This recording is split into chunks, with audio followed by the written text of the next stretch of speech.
l'Amen est une note tombée de l'éternelle harmonie des cieux sur notre terre désolée pour la pacifier et la réjouir.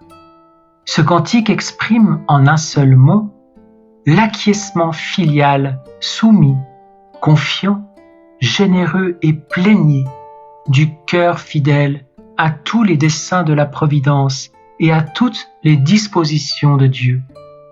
Hélas, bien souvent, nous nous cabrons comme des révoltés quand des épreuves surviennent ou que les événements de nos vies ne se déroulent pas selon nos plans ou à notre avantage.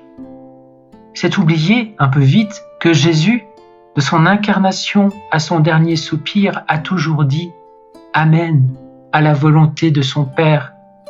Dieu a décrété qu'il naîtrait dans une étable « Amen », qu'il gagnerait chaque jour son pain à la sueur de son front « Amen », qu'il serait persécuté, trahi, cloué au gibet pour sauver ses frères « Amen ».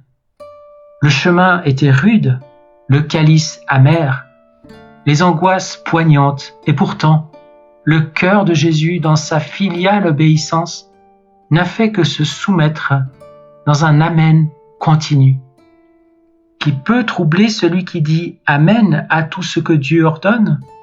Qui peut entraver celui dont la volonté est totalement fondue en celle de Dieu? Qui peut abattre ou désoler une âme ainsi pleinement donnée et unie au Seigneur? Personne, car celui qui adhère à Dieu ne fait qu'un avec lui.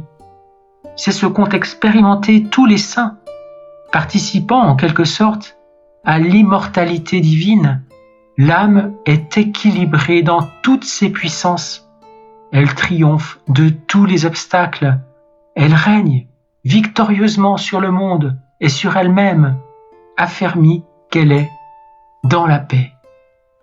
Ainsi donc, quel que soit l'événement qui viendra nous surprendre ou même peut-être assombrir notre vie, sachons dire Amen. Dans l'insuccès comme dans la réussite, Amen. Dans la tristesse comme dans la joie, Amen. En santé ou en maladie, Amen. Dans les contrariétés qui exerceront notre patience, Amen. De quelque procédé qu'useront nos supérieurs envers nous ou Dieu lui-même, Amen. Imitons fidèlement le cœur de Jésus.